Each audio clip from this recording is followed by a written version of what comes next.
Em entrevista, o senador Flávio Bolsonaro afirmou que seu pai, Jair Bolsonaro, e a oposição são perseguidos pelo judiciário. Ao comentar as acusações de suposta tentativa de golpe de Estado, o parlamentar afirmou que é praticamente impossível reverter a situação atual na justiça brasileira, pois não tem mais a quem recorrer no país. Por fim, Flávio sinalizou que o ex-presidente e aliados devem levar o caso a cortes internacionais, como o Tribunal de Direitos Humanos da ONU, dizendo não haver outra alternativa. Vamos primeiro nas questões jurídicas aqui, Priscila Silveira, porque quando o presidente Lula dizia que tinha sido absolvido na ONU, a turma da oposição de hoje dizia assim, que adianta a ONU dar pitaco na justiça brasileira? Quem manda no território brasileiro é a justiça brasileira, uma questão de soberania. Então, a absolvição na ONU e nada igual à mesma coisa, diziam as pessoas que estão na oposição. Mas agora, veja só, o Flávio Bolsonaro, que é filho do ex-presidente Bolsonaro, está cogitando levar a questão ao Tribunal de Direitos Humanos da ONU. E aí, é a cena se repetindo? Priscila Silveira. Quando a água bate, né, como diz lá o ditado, enfim, a gente acaba mudando de ideia. As pessoas pensam e logo mudam de ideia, né, parafraseando. Então, assim, quando eu sou oposição, não presta. É mais ou menos com o bicho da maçã. Eu já vou começar a explicar como que poderia ele ir ao tribunal. O bicho da maçã é assim, quando você não tem a maçã, você acha que a maçã tá podre, né? Então, claro que é um direito, né? Deixa eu só explicar aqui uma coisa. Quando há violação a direitos humanos, ainda bem que não importa quem quer que seja, deva levar ao conhecimento do nosso Tribunal Penal Internacional. Então, se eles estão entendendo que há uma perseguição, que há uma violação de direitos humanos, que eles façam uso. O importante é que nós façamos uso dessas garantias fundamentais, garantias constitucionais, para quem quer que seja, independentemente de quem esteja sofrendo. Por isso que é muito complicado, às vezes, a gente criticar um direito, extirpar um direito, porque logo à frente a gente pode ser aquele que vai utilizá-lo. Então, eles estão alegando que há violação, né, principalmente na PL da anistia, que eles estão querendo, enfim, pedindo para incluir, inclusive, o ex-presidente Bolsonaro. Então, se eles entenderem que há fundamentação para fazê-lo, nada mais justo que façam uso, de fato, desse direito, que é para qualquer pessoa. Se desdobra dos direitos, né, internacionais, da Corte Interamericana. Então, que eles usem e busquem esses direitos, assim como ele é dado e deve ser dado a todos. O que chama atenção é que os argumentos são muito parecidos, Ricardo Rous, que é julgamento por juiz que não é isento, julgamento por juiz que não é o juiz natural, que daí vai, né, uma competência elástica que abrange quase tudo. Então são muito parecidos os argumentos que o presidente Lula usava e que agora usaria o presidente Bolsonaro para apontar violações a direitos fundamentais, como é o caso, um direito fundamental é o julgamento justo, devido processo legal, enfim, e que para a família Bolsonaro não estaria acontecendo. Vale lembrar que também um argumento é que lá, na época do presidente Lula, o presidente Lula foi julgado por um juiz, depois por um grupo de desembargadores, depois pelo Superior Tribunal de Justiça, enfim, teve aí uma escalada. E no caso do ex-presidente Jair Bolsonaro, está sendo no Supremo Tribunal Federal constantemente. Diretamente ele vai recorrer a quem? Ao próprio Supremo Tribunal Federal, que dificilmente revê decisões de plenário. Então, é um direito que eles têm, reforçam uma narrativa, como foi lá atrás. Lá atrás, apesar de realmente não acontecer muito, mas se reforça narrativas. Olha, foi inocentado na ONU, então tem aqui um grupo de seguidores, um grupo de filiados. As pessoas continuam ali na frente. Na época do ex-presidente Lula, se mantinha um grupo de pessoas lá na frente, onde ele estava preso em Curitiba e tal. Agora, a mesma coisa. Há um direito do PL, que no caso tem um grupo de deputados também, aí o Flávio falou, mas um grupo de deputados que acredita que vale a pena entrar no Tribunal Penal Internacional, caso de fato o Bolsonaro seja condenado pelo Supremo Tribunal Federal. Fala, Diogo da Luz. Acho que o direito de defesa tem que ser o mais pleno possível, o mais amplo possível, melhor dizendo. Na época que o grupo do presidente Lula quis recorrer aos tribunais internacionais, nenhuma vez eu critiquei, achei que não devesse fazer. Poderiam ir tranquilamente. Até porque as pessoas verem fora do Brasil também o que está acontecendo aqui, não é o que seja o problema sério. Então eu acho que não tem nenhum problema. Podem ir, devem seguir e não deve haver nenhuma restrição a esse tipo de movimento. Mas eu também, meu sentimento é que é um caminho, tudo bem, mas é um caminho para a narrativa, porque essas cortes internacionais, a gente que acompanhou a questão da ONU, da guerra de Israel contra o Hamas, contra o Hezbollah, a ONU não decidiu nada, não resolveu nada, mas acho que para um discurso, ou para incluir numa peça de defesa, você ter lá o apoio, a decisão favorável numa corte internacional, acho que é mais um elemento, mas de forma prática, ocorrer alguma coisa depois da decisão dessas cortes internacionais, eu não acredito que vai acontecer nada. Deixa eu só falar uma coisa. Não, deixa só para explicar uma coisa. Nós somos signatários, Ilcinho, da Convenção, né, Interamericana, do Pacto de São José da Costa Rica. Então, o Pacto de São José da Costa Rica, que é o Decreto-Lei 678 de 92, nós temos 2 artigos, em especial os artigos 8º e o 10º, que falam sobre essas violações que o Koba citou há pouco, do juiz imparcial, da gente ter um julgamento justo, e aí não importa qual venha a ser o cenário, né? Então, Fala uma outra coisa que aí diferencia como bem lembrou o Ricardo, o Pacto de São José da Costa Rica prevê o duplo grau de jurisdição. Sim, que é o direito de recorrer. Não é isso? Artigo 8º, olha isso, só. no artigo 8º do decreto. Então, é só para explicar o seguinte, isso é um desdobramento da dignidade da pessoa humana, e se o Brasil é condenado, ele sofre punição. Né? Então, quando há o acionamento, assim como aconteceu, por exemplo, com a Lei Maria da Penha, então não é simplesmente uma decisão, só para deixar bem claro, é uma decisão muito importante, porque nós somos signatários, então é uma forma de recorrer de decisões injustas, tirar um pouco o poder do Estado, porque o Estado, se você reparar, ele tem poder de tudo. Ele vai ver quem ele vai julgar, como ele vai julgar, quando ele vai julgar e se ele quer julgar. Né? Então, nesse sentido, havendo condenação, a gente sofre punição. Inclusive, é bom deixar registrado que a Lei Maria da Penha foi uma punição, em virtude do Estado ter acionado, né, em razão de esperar demais por um julgamento desdobrado da dignidade da pessoa humana. Então, só para considerar. Agora, só pegando rapidamente o gancho do que o Rose falou, não importa se ele foi só julgado pelo STF, não importa se ele foi julgado por um juiz de primeiro grau, tribunal ou STF. Havendo uma ilegalidade, né, a gente tem que puxar a força do Estado. Então, para isso que servem as convenções, em especial a Convenção Interamericana de Direitos Humanos, para poder dar um freio, de alguma maneira, para que não se torne, né, tribunais de exceção, como a gente tinha em tempos outros que não mais vigoram no nosso país. E vale lembrar que a Convenção de Direitos Humanos, o Pacto de São José da Costa Rica, que o Brasil demorou para aderir, demorou alguns anos para aderir, o Brasil, quando aderiu, ele assumiu também que se houvesse divergência entre uma lei brasileira e o que está no pacto, aquele que fosse mais favorável ao cidadão é o que prevaleceria. Ou seja, isso é dar mais voz, mais força ao cidadão. Até porque o pacto, quando ele trata de direitos humanos, sendo um tratado internacional, quando entra no ordenamento, Priscila, me ajuda aqui, ele tem um caráter supralegal. Ele está acima de qualquer lei. É como se fosse uma emenda à Constituição, praticamente. Isso. Tanto é que esse princípio que você citou, que é o duplo grau de jurisdição, e ainda bem que a gente tem, porque quem julga são pessoas ainda, né? É claro que a gente tem o auxílio da inteligência artificial já, enfim, mas são pessoas e pessoas erram. Então, ao exercer a judicatura, essas pessoas podem errar. Então, muita gente pergunta, mas a gente tem direito ao duplo grau de jurisdição? Esse duplo grau de jurisdição é importante que a gente entenda que, ao errar ou ao haver aí uma decisão que a gente entenda ser prejudicial, estando resignado com aquela decisão, a gente possa ter a quem recorrer. E se você for ver, a gente não tem expressamente isso no nosso Instituto Repressivo, né, no Código de Processo Penal. O Código de Processo Penal, dando um exemplo aqui da importância, né, do pacto, ele só fala assim, da decisão X, recorre e tal. Ele não fala que a gente tem o direito de fazê-lo. Então, traduzindo, né, através desse direito que é supralegal, ele tem uma força de Constituição. Então, não é qualquer decisão, é importantíssima sim, né? Por isso que está lá para a gente utilizar. A única coisa é que há restrição de como a gente chega para pedir.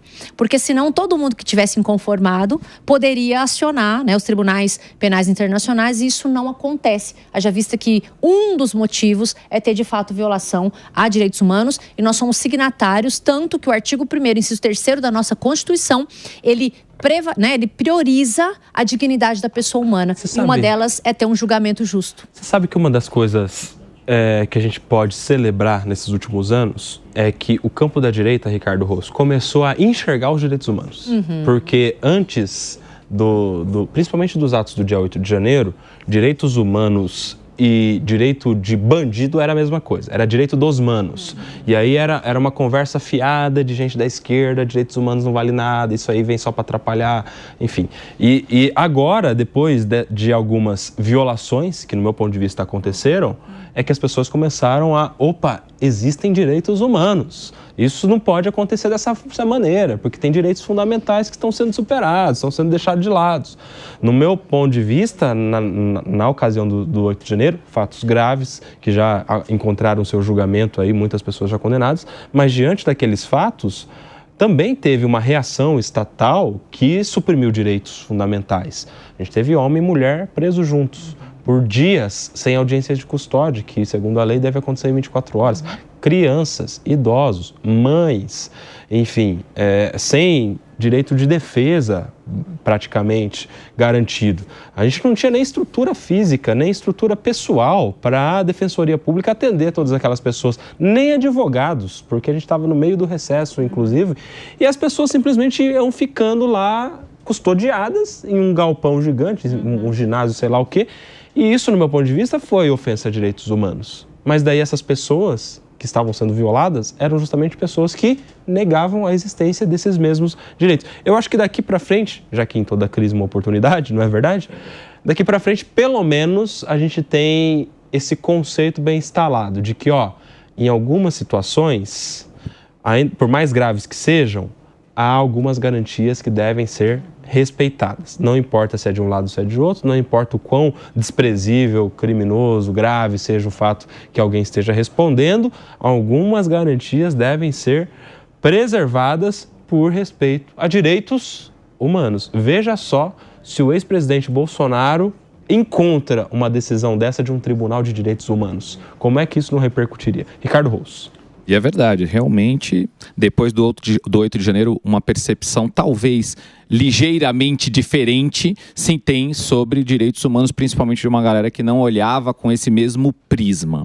É direito do presidente Bolsonaro e ele deve exercer. Vale lembrar que também há uma expectativa no que diz respeito ao presidente Bolsonaro eventualmente recorrer ou buscar direitos num Tribunal Penal Internacional, tendo como aliado o presidente eleito dos Estados Unidos, Donald Trump, que é simpático, que é amigo, que é próximo ao presidente, que é próximo ao filho do presidente Eduardo, inclusive acompanhou sua apuração dos votos na casa de Mar-a-Lago, lá onde estava o Trump, ou seja, tem ali uma demonstração de intimidade real e, obviamente, devem contar com o apoio, pelo menos na lógica de ter ali o apoio de Donald Trump no eventual recurso, vamos assim dizer, de Bolsonaro, caso de fato isso venha a acontecer.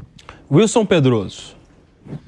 Koba, eu ainda acho que, é o que a gente tem falado, né? Direitos humanos, todo direito de recorrer, mas ainda acho que vira mais uma narrativa do que algo que vai resolver o problema político ou o problema de perseguição que ele diz estar sofrendo aqui no país através de justiça, através de injustiças, do que algo que vai solucionar essa questão.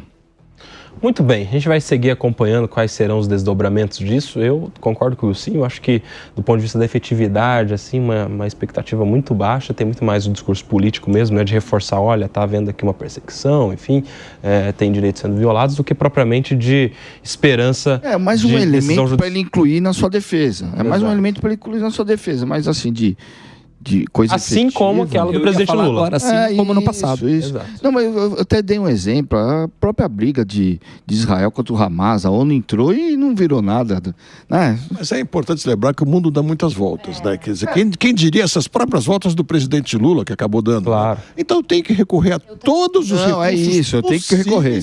Porque não se sabe o dia de amanhã e quanto mais tiver apoio de justiça, mesmo que internacional, isso um dia poderá valer. Se é que vai ter esse apoio também, né? Eu concordo com o Diogo. E por que eu concordo? Se a gente ficar, né, com desesperança, já não vai funcionar... Um achismo que não vai dar certo. Eu acho assim, se está disponível, né, se há essa violação e se ele pode usufruir, independentemente dele ter achado o contrário, enfim, ele pode achar o contrário, ele mudou de ideia e tá tudo certo. Por quê? Porque direitos humanos é disso. O Koba falou uma coisa muito importante. As pessoas acham, e até para falar aos seus, né, muito das narrativas políticas daqueles que creem naquela coisa da pessoa votar na direita, enfim. Não importa se mudou de ideia, o direito está disponível. Se ele tem esse direito, Koba, eu acho que ele deve usufruir, até porque, se for assim, a gente vai falar assim, mas não mudou a decisão do outro, então eu não vou fazer isso. A gente acaba deixando o Estado, se ele estiver dando mais força, né, que ele tem força com tudo. O Estado, a gente é democrático, mas nem tanto, digamos assim. Então, a gente vai acabando dando mais força para o Estado e isso vai ficando, eu acho que, pior. Então, eu acho que se o direito está disponível para exercê-lo, não importa a situação e quem vai buscar. Ele precisa ter esse atendimento. Agora, claro que vai depender da prova, né? Vai depender do que está sendo falado. E lembrando que lá no Tribunal Penal, a gente também tem pessoas que julgam. Então, independentemente disso, quando a gente fala da judicatura, a gente tem a imparcialidade. Mas é claro que a pessoa pende para um lado, não é? Ela tende a pender para um lado. Professora, eu acho o seguinte, no caso aqui do julgamento, o eventual inquérito, que pode ser que seja julgado pelo STF, imagino que acontecerá, né? Nós temos um conjunto de ministros, sendo que um deles já disse que venceu o bolsonarismo, outro deles já pediu para os seus auxiliares usarem a criatividade, querendo pegar um dos filhos do presidente da República. Ou seja, ali realmente há um cheiro de parcialidade. Então, acho que ele vai ter um fundamento muito sólido para buscar no Tribunal Penal Internacional auxílio, mesmo que seja um auxílio de narrativa. Só para deixar claro, nesse caso não é no Tribunal Penal Internacional, é na Corte de Direitos Humanos da ONU. Isso. Sim, ok. Tem um monte dessas. O Tribunal Penal Internacional julga pessoas por crimes contra a humanidade. Isso. A Corte de Direitos Humanos da ONU julga ofensa, violação a direitos humanos a nível global. Nós temos também a Corte Interamericana de Direitos Humanos, que aí é aqui já no nosso território americano, não é isso? Isso. E temos a Corte... É um monte de corte. Corte de Justiça Internacional, alguma coisa... Mas só para lembrar falar... que o Lula recorreu na Corte da ONU também. Isso, Né? Agora, sobre o que você falou, eu fiquei até animado quando você começou a falar que as pessoas todas estão começando a descobrir mais sobre os direitos humanos, mas eu tenho a impressão, Kobayashi, que elas ainda estão divididas.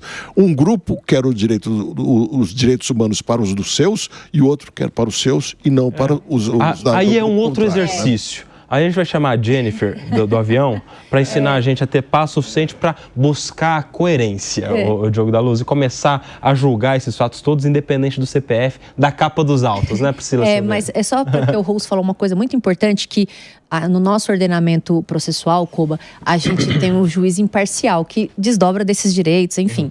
E uma das coisas que são imparciais, é importante dizer que, como o juiz, ele exerce a judicatura, falando em nome do Estado, para poder solucionar litígios, né? E aqui no direito penal, alguém que viola um bem jurídico tutelado pelo Estado, os juízes não podem se manifestar politicamente, tá? Então, há uma certa...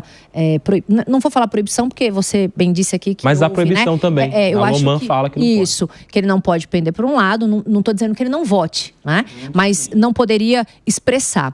E se ele conseguir comprovar, como você bem disse, que houve essa exposição e que esse mesmo juiz vai exercer a judicatura, eu penso ser uma hipótese de imparcialidade do Estado, né? Porque diante dessa proibição, e o Código de Processo Penal, nos artigos, principalmente no 254, ele traz a imparcialidade, amigo ou inimigo, né? Então, poderia enquadrar nessa questão de inimizade política e da manifestação dele, eventualmente, servindo de supedâneo para o preceito recursal. Olha que palavra bonita, supedâneo. Se fosse no Morning Show, a gente ia falar da palavra do dia. Mas teve do passado teve a palavra do dia também, que era serei, como que é? Serendipidade. Como é que é? Serendipidade, lembra? Serendipidade, verdade. A Priscila Silveira. Com base, né? Ela tá fazendo corte com essas palavras, entendeu? Do dia ela tá lacrando. Da Silveira. Não quero lacrar. A gente vai continuar acompanhando e a gente muda de assunto agora, porque o esporte